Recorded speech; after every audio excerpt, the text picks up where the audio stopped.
Hi, I'm Greg Schaefer, and welcome to the Virtual CISO Moment. And this is episode number 100 of our discussion series.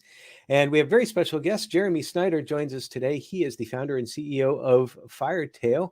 Jeremy, thank you so much for joining us today. Oh, it's really my pleasure, Greg, and I'm honored to be guest number 100. I don't know what I did to get the special slot, but it's a real privilege to be here. I can't believe actually that I've done 100. I figured I might do 10 and then that would be it. But it's been a great journey. I enjoy it, and I enjoy learning from every guest that comes on. And I'm looking forward to hearing more about some of the stuff you're going to talk about in just a few minutes. But I wanted to start by hearing about your journey, why you got into IT and your journey all the way up and through the ranks to becoming the CEO and founder. So take it away. Yeah, I'll take you back to the very beginning, which is, I trained as a computational linguistics. That was actually my third major going through college. I actually dropped out of school twice. That's a little bit outside of the scope of today's conversation, but I went back to school, did computational linguistics, which was kind of at that time period where computer science and linguistics overlapped. And in my own background, I learned a number of languages growing up. And so I had this kind of natural attraction towards linguistics and language study and so on. Came out of school in 1997. And just by nature of the age and the exposure that I had through that degree, I was kind of already somewhat technically oriented. I went to work actually at a translation agency. And all of the young people at the translation agency were kind of tasked with all of the IT related stuff. And it was to some extent that attitude of, oh, you young people know how these computers work. Of course. Yeah. A lot of the people that I worked with were in their 60s at that time and had been doing translation work for decades, literally decades at that point. And so translation industry was going through some technological changes at that time. I thought that I would actually be a programmer. And what ended up happening was when I left the translation agency, I actually joined a company that sold software to translation agencies. And I thought I would join them as a programmer. And it turned out that I was not very good at actual programming. I was decent enough at programming in the lab in a school environment to kind of get through my degree with pretty decent grades. But when it came to like production quality code for real world environments, I just did not have what it took. Yeah. I was in engineering school. I was kind of the same way. I get it. Totally Yeah, get I, it. I think actually a good number of us who went down the IT and security path probably fit this criteria, where we studied computer science, but we maybe just didn't have the brain for it. So the company was growing very fast at the time. So when I joined them, they said, hey, look, maybe you're not going to be on the development side, but we have a lot of needs on the IT side. You understand a lot of this stuff. You've done some work previously in some of these areas like networking and basic computer setup and so on. And remember, this is 97, 98 timeframe. So we're still very early. We're still doing kind of one-off computer installations. We don't even have like disk imaging and automated installers and stuff like that yet, right? Hmm. So I went through a lot of that evolution in the late 90s, early 2000s. I stayed with that company for about 7 years, kind of worked my way up through the IT organization. IT and cyber were not separate in most companies at that point in time. So, cybersecurity was just one aspect of what we did on the IT side.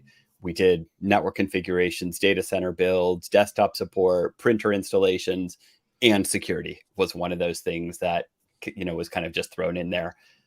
I stayed on the IT side for about 13 years, for about the first half of my career. I've been in technology for about 25 years now, and I was really a practitioner for about 13 years. And during that time, I rose up through IT management, kind of to being the most senior person in IT and operations at my last stop, which was 4 years at a video game company, and then switched over into more kind of product oriented and customer facing roles.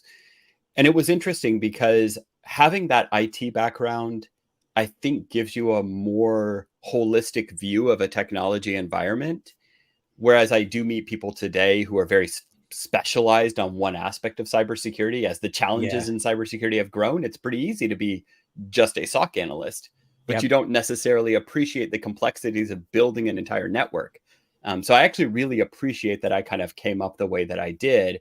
And I like the thinking that it's kind of engendered in me as I look at kind of the modern cyber landscape. But that's where it started. And, over the last few years, I went through about 5-6 years of helping companies migrate to the cloud, then another 5-6 years of cloud security. Did a 1.5 year stop in M&A in cybersecurity, and then started FireTail in API security about 1.5 years ago. Well, I know that the holistic approach, I can definitely agree with that, because when I started out in IT and I was in networking, it's like there weren't too many specialties, and actually security ended up being a subset of networking, because who was Yeah, responsible for the firewall? And now you've got right. all of these different buckets, and blue teaming, red teaming, purple teaming, plaid teaming. I don't even know what Yeah, they have nowadays, yeah. and it is amazing. But and sometimes I do feel the same way, where um, they've lost that holistic overall approach. And now that we're moving, there's continued momentum. It's not a new thing, but continued momentum in moving to the cloud, that there's so many more challenges associated with that. So Yeah. we'll touch on that in 30 seconds. vCISO Catalyst is the ultimate community for cybersecurity specialists who believe in collaborating to strengthen the security of small to mid-sized businesses. Join the vCISO Catalyst today and be part of a community that shares your passion for cybersecurity, knowledge, and professional growth. Together, we can create a safer world for everyone. Visit our website at www.vcisocatalyst.org and start your journey with vCISO Catalyst today.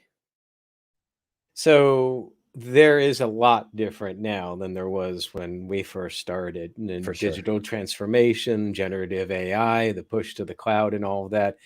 And if you spool back like maybe 10, 15 years, if someone had mentioned to me that we would be putting all of our data out there on the cloud, I would freak out. I was a Yeah. big firewall, protect the castle with the moat type deal. But that's not the reality we're in right now.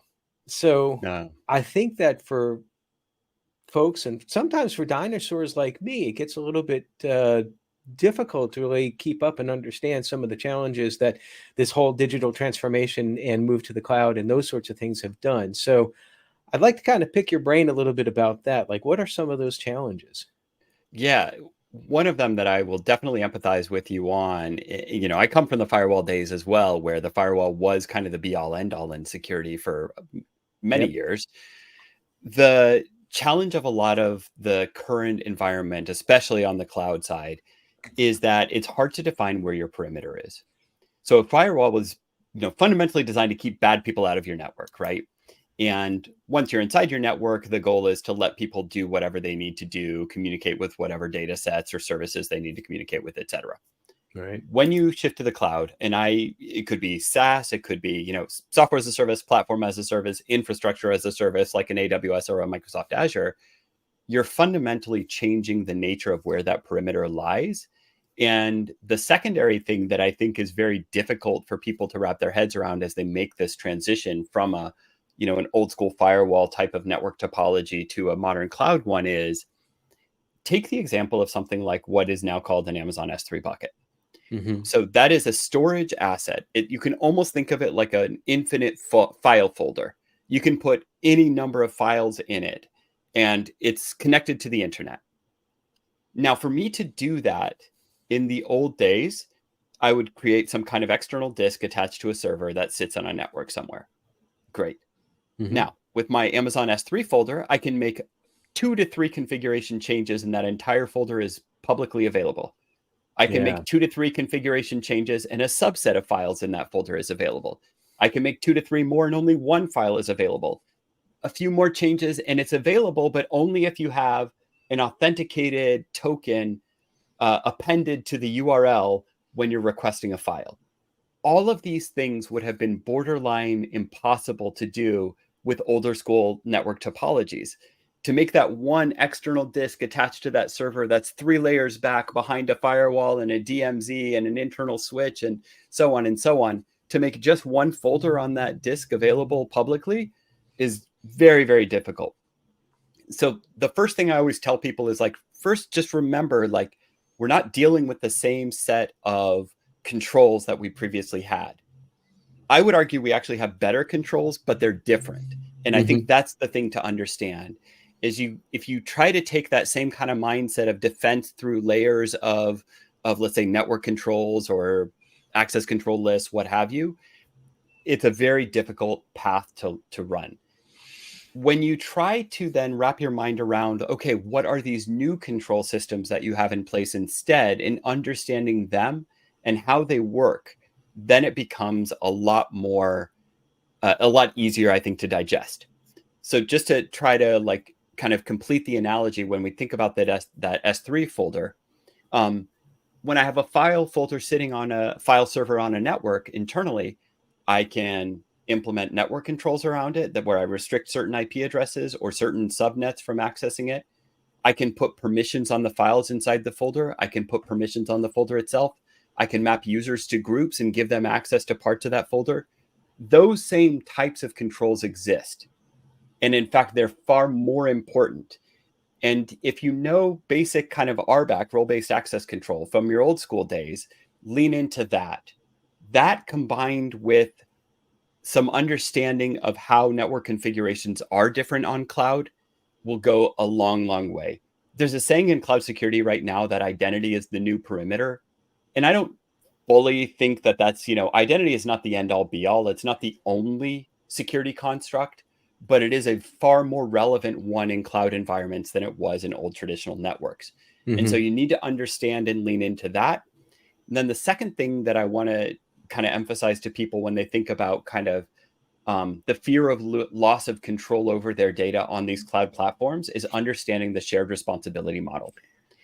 There's a great chart that you can actually find online around the shared responsibility model that outlines kind of SaaS, PaaS, and IaaS, and where does the line get drawn between what is your responsibility as a customer and what is the cloud provider's responsibility. You could look at Salesforce as an example of a SaaS platform. You could look at something like Twilio as an example of a platform as a service, and you could look at something like AWS as an example of an infrastructure as a service. When you look at this kind of comparison chart and you see the different levels, like where the line gets drawn differently in those three, SaaS, PaaS, IaaS things, the one common thing that you'll always see is that no matter what, you as the customer are responsible for your data and for your users on those platforms. So the users, their permissions, the access levels that you put, that is always your responsibility as the customer. So that's again why I emphasize lean into understanding access controls and how they're configured and so on, because that will really accelerate your understanding of how to keep your data secure on these cloud platforms.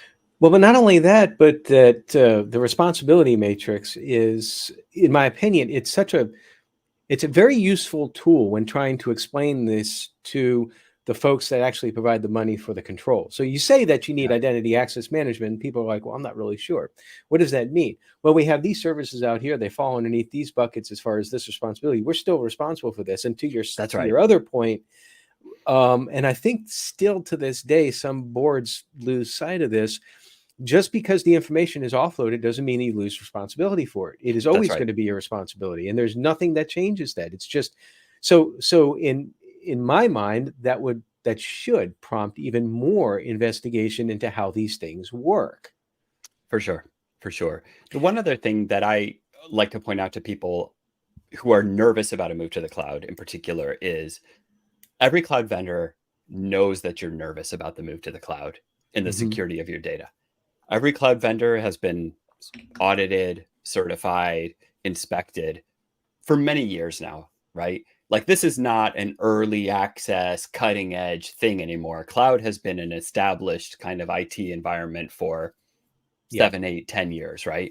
So every question that you have, there is an answer for. Right. You are not going to be, pushing your vendor to define a set of security controls for the very first time. They've already dealt with it with customers who are maybe even more discerning than you or more picky about their security than you ever have been. Ask them for their SOC 3 or their SOC 2. Ask them for their ISO. Ask them for their HIPAA, PCI, whatever it is that's relevant to you. And typically, you can always find with any of these SaaS providers, especially the ones who operate at scale, there are solution architects who are available that can talk with you and kind of put your fears to rest in terms of, what security controls are baked in, which ones you need to take control of yourself, and then even help you with a set of best practices as a starting point, or maybe even pre-configured roles. that you can then modify to your heart's content and really feel like you have full control. And by the way, if you're still really, really paranoid, almost every vendor, at least on the platform and infrastructure side, will let you bring your own encryption keys. Right. And so, if you want the functionality and you don't think that their security is enough, encrypt all your data with stuff that they can't even see your data. Right. That is an option on most modern platforms. And just from an economic standpoint too, so you have the cloud providers, the service providers, and they to your point, I mean, they do this for a living. If they didn't do it well, they wouldn't be around still. But they have all the expertise there. And just think about just how much one security engineer costs. And if you had to have a team to get to that same point of security, well, I mean, from a cost standpoint, it just can't be beat. But I'll tell you, though, one thing that it seems like that people are switching to now, as far as like being freaked out. Most people are getting the idea the cloud's been around for a long time. There's security baked in, this and that. But now it's about transferring stuff back and forth. And you're starting to get the C-suite ding on this term APIs and API security. And what does that mean? So let's just start there from a high level. So application program interface, I believe, is what it stands for, right? Yep. That's about as far as I can go into API security. So, but what is it? Why is it important to the C-suite? Why should they care? Well, let's start with the basics, right? So we explained what it is, but in simplest terms, what is an API? It's a thing that allows system A to talk to system B. And the most common example of that today is one piece of software talking to another piece of software. An everyday example that I like to give that I think pretty much all of us can relate to is anytime you take out your phone and you use a mobile app that is for something, let's say ride hailing or food delivery or something like that, very little actually happens on your phone. You take out your phone, you pull up the app, you open it. The first thing that actually happens is it sends a set of GPS coordinates from your phone. That is from your phone. It sends that to a backend service. It's sending it over what? An API. And so every mobile app is communicating to a backend in the cloud over an API. So let's start with that. That is, an API is what allows that connection to happen. But then if you go forward a little bit to try to understand everything that might happen in, let's say, that mobile food order, I'm sending my GPS coordinates, I'm sending my authentication token. It's giving me a list of menus that I can order from, given my location. Might be based on a radius, who can deliver, who's open, whatever it may be. I go through some menus, I make my order, boom. I now send my order plus my delivery coordinates plus my payment credentials over a set of APIs to the backend. Right. That backend provider is now sending that onwards, because we don't tend to order directly from restaurants. We order from Uber Eats or DoorDash or whatever the service name may be. They're then sending that order to the restaurant over another API. They're sending my payment details to somebody like Stripe or Square over another set of APIs. They're sending the delivery information and the timing over another set to a set of drivers who have a mobile app that is specifically designed for delivery personnel, right? So we've got all this API communication happening. I talked to an engineer at one of these companies, and we tried to count how many API transactions are happening in one order.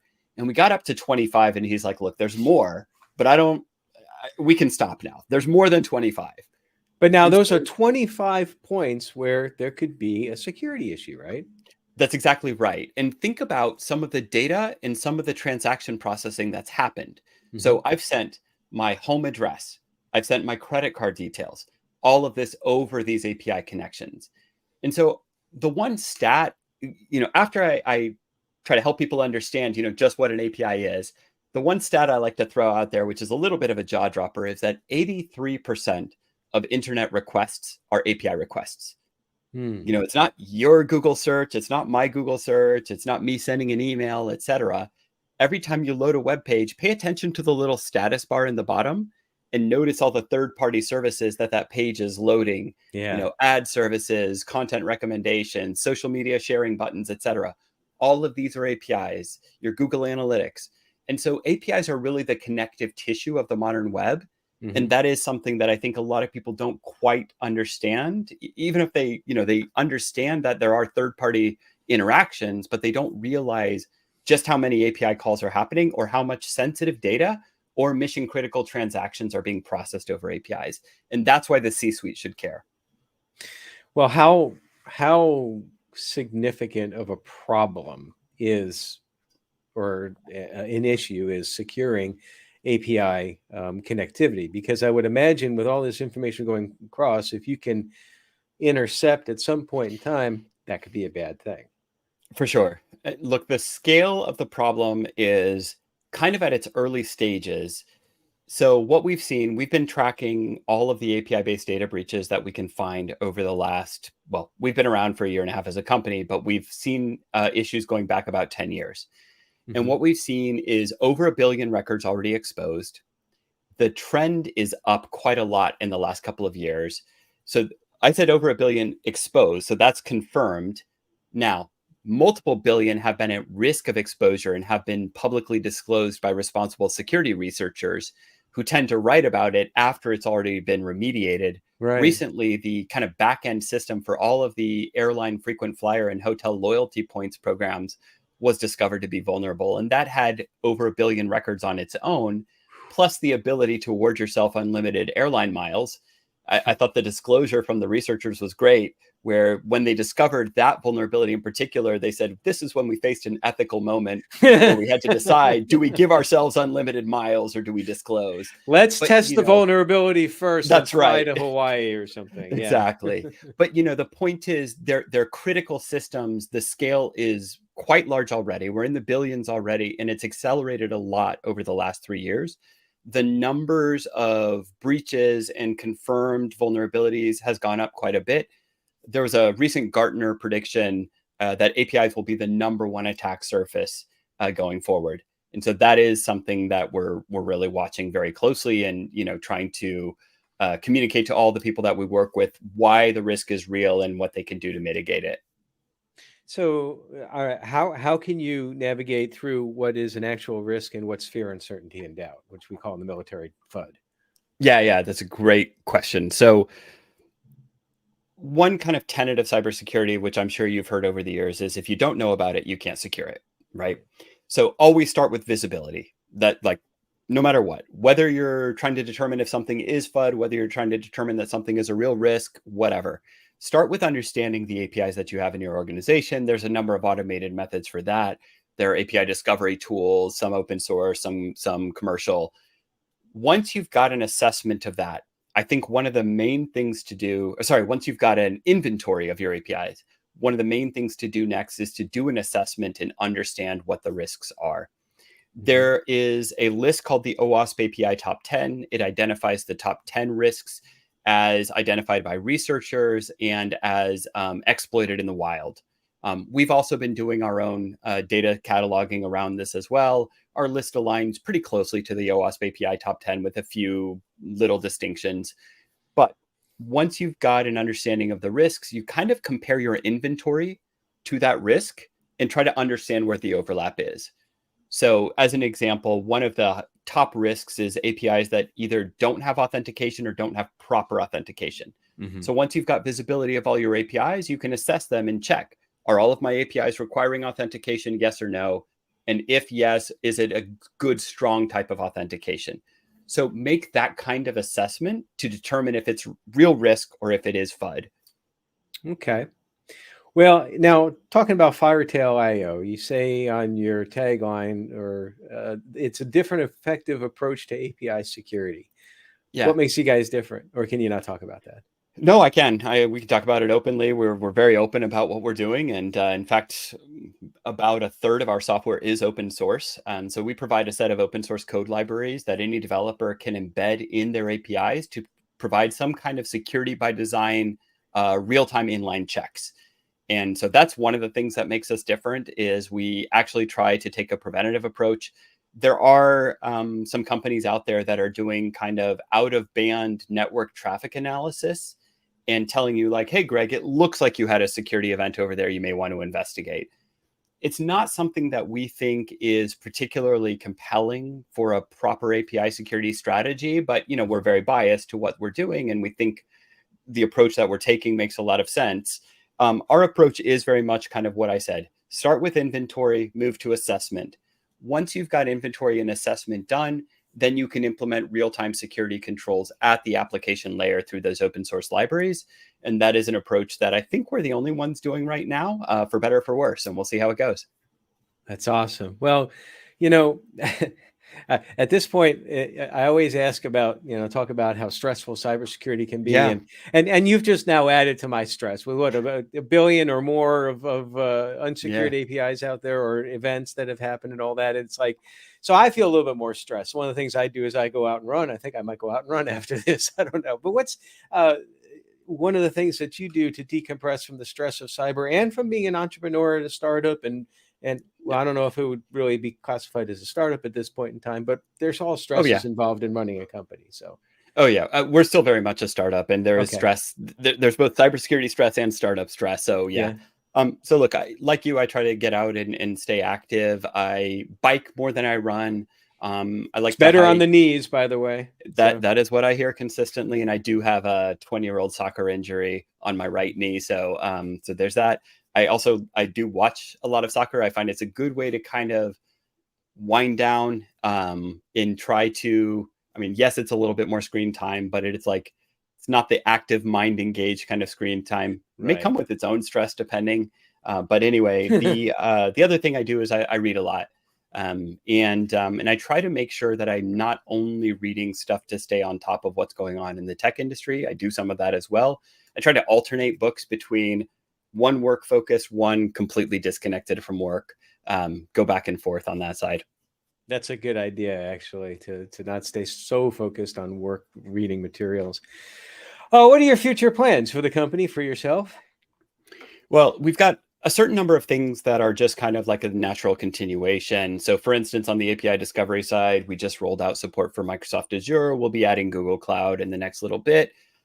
We've rolled out about 50 API kind of security vulnerability assessments. We're adding another more in the next little while. So there's some kind of natural progression, but we've got a couple things that are very different. So we're rolling out an API authorization checker, which to date, there aren't any existing in the world. It is a very hard problem to solve on the API side. Probably a longer conversation than we have time for today. And then, we're continuing to grow the team over here. That's been great. For me, myself personally, I've got an upcoming 3-week Asia Pacific trip that I'm very excited about. I'll be speaking at an API conference in Australia, meeting with some customers and partners across Australia and Singapore, and then participating in a trade delegation in South Korea. So that's exciting for me as well, and really looking forward to that. That's fabulous. Well, I appreciate you coming on. I always say that I love doing this because I learn stuff. I said that at the beginning of the segment, and I'm like, I learned a lot more about API security. And like I said, it kind of stressed me out a little bit more, but I'm glad that there's folks like you and your company that are actually proactively going after it. That's the way IT cybersecurity is. It's like, it's always a constant. You can create something more, there's something more to secure, and then it just keeps on going. But thank you so much for joining us today, Jeremy. It's been a pleasure, Greg. Thanks so much for having me.